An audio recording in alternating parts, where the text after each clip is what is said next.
नमस्कार, आप देख रहे हैं इंडिया न्यूज। मैं हूं आपके साथ में ऋतु तोमर। बुलेटिन की शुरुआत करेंगे। पंचकुला में हरियाणा विधानसभा अध्यक्ष ज्ञानचंद गुप्ता ने अधिकारियों के साथ बैठक की है। बैठक में प्रशासनिक, नगर निगम, एचएसवीपी और पुलिस समेत कई विभाग के अधिकारी मौजूद रहे। वहीं बैठक में विकास को लेकर सभी अधिकारियों से विकास को लेकर चर्चा की। वहीं सरकार की तरफ से किए जा रहे कामों में पब्लिक की भागीदारी को तय करने के लिए शहर के कुछ लोगों की कमेटी भी बनाई। वहीं विधानसभा अध्यक्ष ज्ञानचंद गुप्ता की तरफ से प्रशासनिक अधिकारियों को कहा गया कि पब्लिक के किसी भी काम में देरी नहीं होनी चाहिए।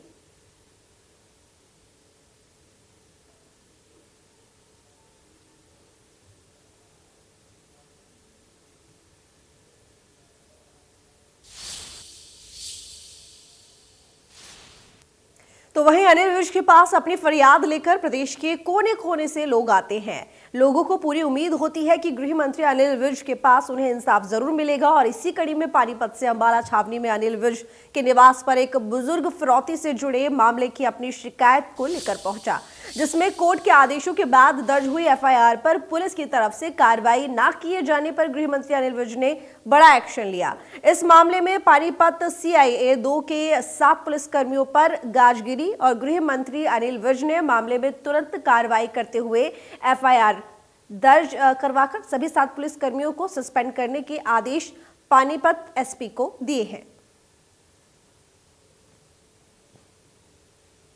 लोगों की शिकायतें सुनने के दौरान मेरे पास पानीपत से हीरालाल आहूजा पेश हुए और उन्होंने कहा कि मेरे बेटे का अपहरण हो गया था और 25 लाख रुपए की मेरे से फिरौती ली गई थी।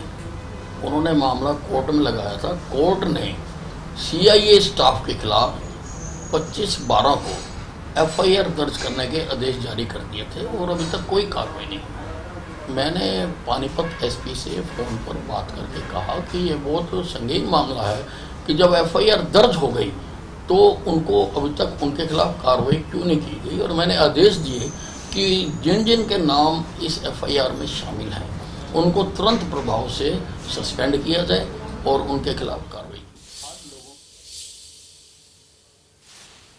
तो वहीं कुरुक्षेत्र के पेहोवा दौरे पर पहुंचे खेल राज्य मंत्री संदीप सिंह ने कहा कि युवाओं के रोजगार की दिशा में सरकार लगातार कदम उठा रही है और इसके लिए कौशल रोजगार निगम पर युवाओं का रजिस्ट्रेशन किया जा रहा है। जिस युवा की जैसी योग्यता होगी उसे सरकार की तरफ से वैसा ही रोजगार उपलब्ध कराया जाएगा। इसके साथ ही प्रदेश सरकार ने प्राइवेट सेक्टर में भी प्रदेश के युवाओं के लिए 75% आरक्षण तय किया है। वहीं खेल मंत्री ने ठसका मिराजी गांव में गडरिया समाज की चौपाल के लिए 5 लाख और गुरुद्वारा साहिब के पास सार्वजनिक भवन के निर्माण के लिए 5 लाख देने की घोषणा की है। साथ ही गांव के दिव्यांग व्यक्ति को 1 लाख की आर्थिक मदद देने की घोषणा भी की है। उन्होंने कहा है कि इस्माइलाबाद के गांव के कच्चे रास्तों को दुरुस्त करके उन्हें पक्की सड़क में तब्दील करने और गांव से पानी की निकासी का प्रबंधन करने का काम जल्द शुरू किया जाएगा। फिरनी है, जो फिरनी की दिक्कत है, फिरनी में काफ़ी जो सड़क है पुरानी वो बननी चाहिए थी, अभी तक नहीं बनी। पानी पीने की जो पाइप्स है उसको दिक्कत है क्योंकि काफ़ी लीक होती है। तो ये 3-4 मेन प्रॉब्लम्स हैं। और गुरुद्वारे की बिल्डिंग की एक मांग थी, उसमें कुछ सहायता की है। गडरिया समाज की उनकी एक बिल्डिंग थी, उन्होंने बनवानी थी तो संस्था की, उसके ऊपर मैंने उनको कुछ अपने डीक्यू से सहायता की है। और भी मंदिर हैं और भी संस्थाएं हैं जिनको मैंने उनके लेंटर डालने के लिए और उनकी जगह की सहायता की है। तो मुझे पूरी उम्मीद है कि जो लोगों की छोटी छोटी समस्याएं हैं वो मेरे सामने आ रही है और मैं उसको पूरा दिल से और तह तक जाकर उनको निपटारा कर रहा हूँ। मेरा एक ही मकसद है कि लोगों को उनका हक मिले, क्योंकि ये हक काफ़ी टाइम पहले मिल जाना चाहिए था। और भारतीय जनता पार्टी की सरकार है, वो लगातार सहायता के लिए और लोगों के हक के लिए। तो पलवल में राजकीय मॉडल संस्कृति वरिष्ठ माध्यमिक विद्यालय में बनने वाली नई 4 मंजिला इमारत का विधिवत शिलान्यास किया गया। केंद्रीय राज्य मंत्री बिजली एवं भारी उद्योग कृष्णपाल गुर्जर ने विद्यालय का शिलान्यास किया। विद्यालय लगभग 5 करोड़ 23 लाख रुपए की लागत से बनकर तैयार होगा। इस अवसर पर पलवल के विधायक दीपक मंगला मुख्य रूप से मौजूद रहे। केंद्रीय राज्य मंत्री कृष्णपाल गुर्जर ने कहा कि हरियाणा में बच्चों को गुणवत्तापरक शिक्षा प्रदान करने के लिए सरकार की तरफ से मॉडल संस्कृति स्कूल खोले जा रहे हैं। अत्याधुनिक सुविधाओं वाले मॉडल संस्कृति स्कूलों में विद्यार्थियों को अंग्रेजी माध्यम से शिक्षा प्रदान की जाएगी। उन्होंने कहा कि प्रधानमंत्री नरेंद्र मोदी व हरियाणा के मुख्यमंत्री मनोहर लाल के नेतृत्व में चलाई जा रही बेटी बचाओ बेटियों को पढ़ाओ योजना कारगर साबित हो रही है और आज के युग में बेटियां लड़कों से किसी भी क्षेत्र में पीछे नहीं हैं। हरियाणा सरकार की तरफ से बेटी बचाओ बेटी पढ़ाओ की दिशा में सराहनीय कार्य किए जा रहे हैं।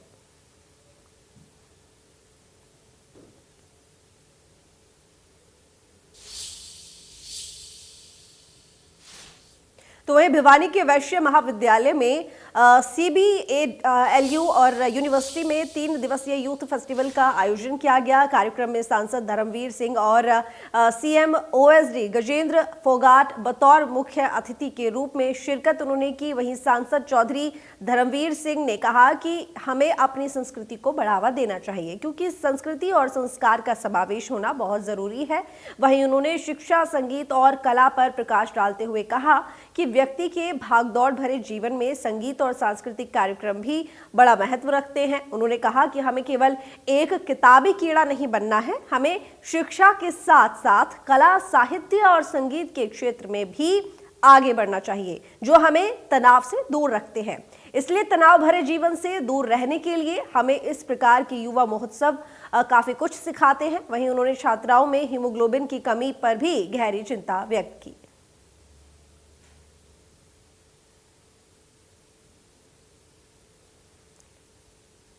युवाओं की जो एनर्जी है वो यूरेनियम की तरह है, उससे बिजली भी बनाई जा सकती है और बम भी बनाया जा सकता है। मैंने युवाओं से बात की, यहाँ का युवा भिवानी का चौधरी बंसीलाल यूनिवर्सिटी का युवा जो है बहुत एनर्जेटिक है। चिंता बस यही है कि इन युवाओं की एनर्जी को कंस्ट्रक्टिव दिशा में लेके जाना, डिस्ट्रक्टिव में नहीं लेके जाना।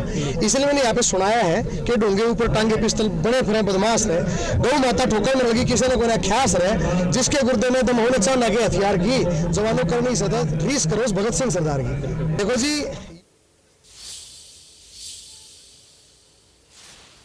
तो चरखी दादरी में आशा वर्कर और आंगनवाड़ी वर्कर्स ने दादरी के लघु सचिवालय में रोष प्रदर्शन किया है, जिसमें आशा और आंगनवाड़ी वर्कर की तरफ से प्रशासन के खिलाफ नारेबाजी करते हुए पुलिस अधीक्षक को ज्ञापन सौंपा गया। इस अवसर पर आशा वर्कर सचिव कमलेश भैरवी ने बताया कि आशा वर्कर अपनी मांगों को लेकर पिछले काफी समय से धरना प्रदर्शन कर रही हैं। 17 फरवरी को आशा वर्कर स्वास्थ्य मंत्री से मिलने उनके आवास पर जा रही थी, जहां पर पुलिस प्रशासन की तरफ से आशा वर्कर के साथ तानाशाही दिखाते हुए बुरा व्यवहार किया गया। आशा वर्कर को पुलिस प्रशासन ने गिरफ्तार करके अनजान जगह पर छोड़ा गया, जो बहुत ही निंदनीय है।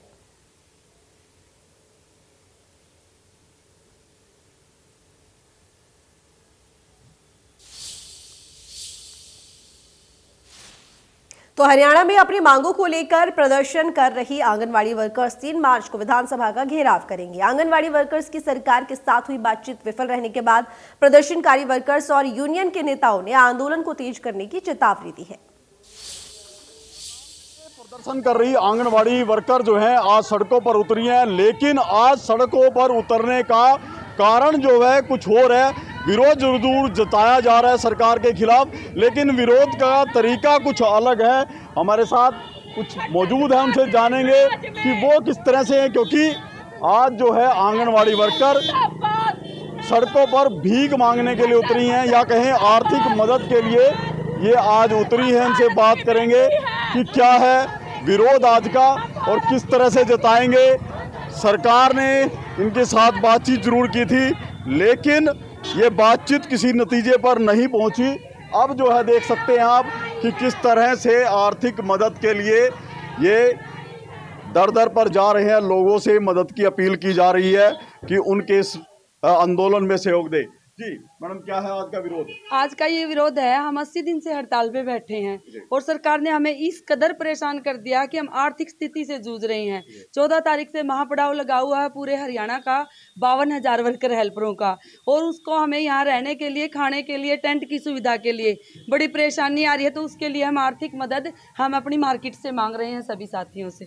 तो बिल्कुल देखिए, जिस तरह से आंदोलन लगातार चल रहा है, 78 दिन हो चुके हैं। अब जो है लोगों से आर्थिक मदद के लिए धन जुटाया जा रहा है। शहर की सड़कों पर ये देख सकते हैं उतरे हैं। तमाम चौक चौराहों दुकानदारों से ये अपील की जा रही है उनके लिए सहयोग करें, और साफ तौर पर एक बार फिर इस प्रदर्शन के जरिए आंगनवाड़ी जो वर्कर हैं वो सरकार पर निशाना लगा रही हैं कि उनके मांगों को जल्द से जल्द पूरा किया जाए। लगातार जो है विरोध इनका आंगनवाड़ी वर्कर्स का जारी है और मांग यही है कि सरकार जल्द से जल्द उनकी मांगे स्वीकार करे। हालांकि आज जो है चेतावनी भी जारी की है कि 3 मार्च को आंगनवाड़ी वर्कर चंडीगढ़ में विधानसभा का घेराव भी करेंगी। करनाल से महेंद्र सिंह, इंडिया न्यूज हरियाणा। करनाल में प्रदर्शन। तो बहादुरगढ़ में सफाई कर्मचारियों ने जोरदार रोष प्रदर्शन किया है और इनकी मांग है कि कच्चे कर्मचारियों को पक्का किया जाए। मांगे पूरी नहीं होने पर 23 फरवरी को प्रदर्शन तेज करने का ऐलान किया गया है। 25 फरवरी को झाड़ू प्रदर्शन करने की चेतावनी दी है। वहीं 2 से 3 मार्च हड़ताल करने का ऐलान किया गया है। नगर पालिका कर्मचारी संघ हरियाणा इकाई प्रधान व राज्य संगठनकर्ता आज हमने नगर पालिका कर्मचारी संघ हरियाणा के आह्वान पर इसलिए किया गया कि जो सरकार से हमारी जो समझौते हुए थे, जो सरकार ने हमारे से वादे किए थे कि हम आने वाले टाइम पर ठेका प्रथा समाप्त कर देंगे, कि कच्चे कर्मचारी को पक्का करेंगे, लेकिन सरकार ने आज तक कोई भी पत्र जारी नहीं किया। इसलिए हमने आज मजबूरी में आंदोलन खड़ा करना पड़ा। हम 22-23 तारीख को आज पूरे हरियाणा के अंदर गेट मीटिंग विरोध प्रदर्शन करेंगे और 25 तारीख को पूरे हरियाणा के अंदर झाड़ू प्रदर्शन करेंगे और 3 मार्च और 2 मार्च को हम 2 दिन की भूख हड़ताल करेंगे। तो जनवरी महीने में बेमौसम बरसात की वजह से सोनीपत के कई क्षेत्रों में जलभराव की समस्या पैदा हो गई थी, जिसके चलते गेहूं, सरसों सहित रबी सीजन की फसलों पर प्रतिकूल प्रभाव पड़ा था। ग्रामीण क्षेत्रों में फसलें बर्बाद होने के बाद किसानों द्वारा प्रशासन से स्पेशल गिरदावरी करवाकर मुआवजे की मांग की जा रही है। जहां चिटाना और भादी गांव से बड़ी संख्या में किसान लघु सचिवालय परिसर पहुंचे और प्रशासन पर अनदेखी का आरोप लगाकर धरना प्रदर्शन किया।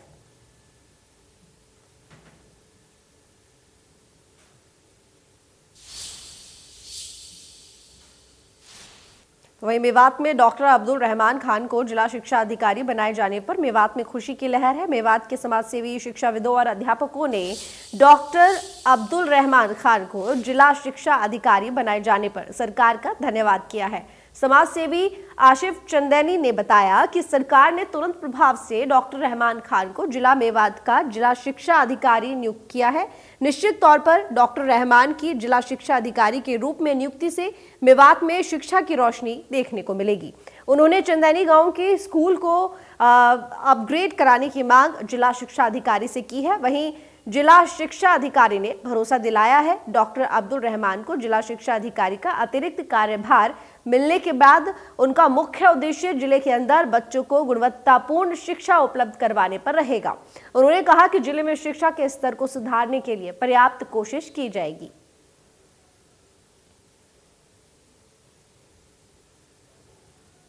सबसे पहले 8वीं, 10वीं, 12वीं का रिजल्ट अच्छा हो और हमारा ये रिजल्ट हरियाणा में बहुत बेहतरीन रिजल्ट आए, सबसे पहले मेरी ये कोशिश होगी। इशूज पे शिक्षा के पे उनसे बात करिए। आज जो मेरा आना हुआ था सिर्फ अपने गांव के लिए, मेरे गांव में 100 से अधिक लड़की ग्रेजुएट हैं, 1 दर्जन के करीब MBBS डॉक्टर है। बड़ी दुख की बात है कि हमारा मिडिल स्कूल है अभी बहुत ज़्यादा संख्या में। DO साहब ने भी आपके सामने मानी, तो मैं इस प्रोसेस में अब लगूंगा और नेक्स्ट सेशन तक इसको +2 करा के ही हम गांव के सहयोग से, पंचायत के सहयोग से, शिक्षित युवाओं के सहयोग से इसको +2 कराने के लिए भरसक प्रयास करेंगे और इसको करा के ही दम लेंगे हम। तो अब बात यमुनानगर की, जहां पर बिलासपुर बिजली निगम के XEN ने 63 लाख की धोखाधड़ी का मामला दर्ज करवाया है। तो दूसरी तरफ पानीपत के समालखा में इसी धोखाधड़ी को लेकर 8 फरवरी को दर्ज हुई FIR में बिलासपुर के XEN को ही गिरफ्तार कर लिया गया है। यमुनानगर बिजली निगम के सुपरिटेंडेंट इंजीनियर ने बताया कि जिन कर्मचारियों पर धोखाधड़ी करने और फर्जी वाउचर बनाकर राशि ट्रांसफर करने के आरोप है, वो बिलासपुर के अलावा जगाधरी, यमुनानगर के इलाकों में भी ड्यूटी पर रहे हैं। इसलिए उन कर्मचारियों के खिलाफ दोनों थानों में मुकदमे दर्ज करवाए गए हैं। बिजली निगम की ऑडिट टीम से भी मामले की जांच करवाई जा रही है। पानीपत के समालखा में 8 फरवरी को उस वक्त ये मामला दर्ज किया गया था जब एक व्यक्ति ने शिकायत दी थी कि उसके अकाउंट में लाखों रुपए की राशि आई है। मामला दर्ज होने के बाद जांच की गई तो पता चला कि ये ट्रांजैक्शन बिजली निगम के बिलासपुर और जगाधरी कार्यालयों से की गई थी।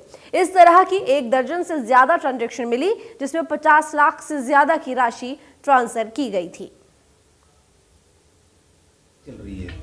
हमने यहाँ पर बिलासपुर में जो एक्शन बिलासपुर में एफआईआर दर्ज करवाई थी वो 4 आदमियों के खिलाफ कराई थी। यहाँ पर हमने सबरबंद जगाधरी की तरफ से एक्शन की तरफ से जो सिटी थाना यमुनानगर में करवाई है, वो भी एक जर्नल एफआईआर दर्ज करवाई है कि ये वोचर बोगस मिले हैं, इनकी पहले इन्वेस्टिगेट की जाए और जो भी इसमें इन्वॉल्व है उनकी एफआईआर दर्ज। एक्शन बिजली बोर्ड बिलासपुर की तरफ से हमारे पुलिस अधीक्षक महोदय को कंप्लेंट दी थी। जो वहाँ से डाक में हमारे को शिकायत प्राप्त हुई अफसरान बालाजी मेरे पुलिस अधीक्षक महोदय के ऑफिस से कंप्लेंट एफआईआर दर्ज की है। अभी जैसा भी जांच में सामने आएगा वो तफ्तीश के अनुसार देखते हैं। तो गुरुग्राम वासियों को पानी की समस्या से 2-4 ना होना पड़े, इसके लिए सिंचाई विभाग योजना बना रहा है। दरअसल गुरुग्राम वाटर सप्लाई चैनल में पानी की क्षमता को बढ़ाने की योजना बनाई जा रही है, जिसके तहत जिले को 2024 तक 200 क्यूसेक पानी ज्यादा मिलेगा। साल 1994 में गुरुग्राम वाटर सप्लाई चैनल का निर्माण किया गया था, जिसमें 135 क्यूसेक पानी मिलता था। उसमें 100 क्यूसेक पानी गुरुग्राम को दिया जा रहा है, तो वहीं 35 क्यूसेक पानी बहादुरगढ़ को दिया जाता है। वहीं इसकी क्षमता को अब बढ़ाने की तैयारियां की जा रही हैं। हरियाणा इरिगेशन डिपार्टमेंट के अधिकारी डॉक्टर शिव सिंह रावत की माने तो GWS की कैपेसिटी को 475 करने की योजना है, जिसमें से 200 क्यूसेक पानी गुरुग्राम को दिया जाएगा, तो वहीं नूह को भी 70 क्यूसेक पानी और सोनीपत झज्जर को 50-50 क्यूसेक पानी मिलेगा।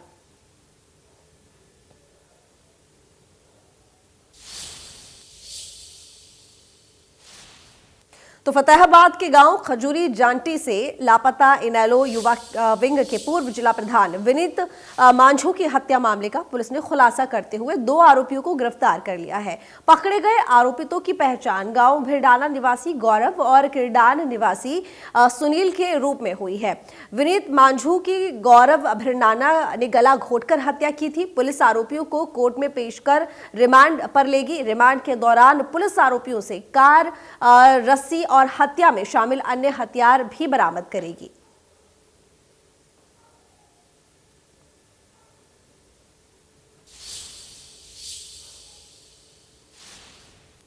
तो रेवाड़ी के औद्योगिक कस्बा बावल स्थित राजकीय वरिष्ठ माध्यमिक विद्यालय में 12वीं कक्षा के एक छात्र पर 2 युवकों ने क्लासरूम में घुसकर तेज धारदार हथियार से हमला कर दिया और उसे गंभीर रूप से घायल कर वहां से रफूचक्कर हो गए। छात्र पर हुए हमले के बाद स्कूल में हड़कंप मच गया। घायल छात्र को CHC में दाखिल कराया गया, जहां से उसे उपचार के लिए गुड़गांव रेफर किया गया। वहीं पुलिस ने बताया कि गांव हरचंदपुर निवासी एवं इस समय बावल में रहने वाले कक्षा 12वीं का छात्र हिम्मत सिंह सोमवार को अपनी कक्षा में मौजूद था। उस समय टीचर बच्चों को पढ़ा रही थी। आरोप है कि इस दौरान 2 युवक स्कूल की कक्षा में घुस गए और उन्होंने हिम्मत के साथ गाली गलौज शुरू कर दी। अभी विद्यार्थी और टीचर कुछ समय पाते कि आरोपियों ने किसी धारदार हथियार से हिम्मत पर हमला कर दिया और इस दौरान कुछ छात्रों ने आरोपियों को पकड़ने का भी प्रयास किया, लेकिन वे निकलने में कामयाब हो गए।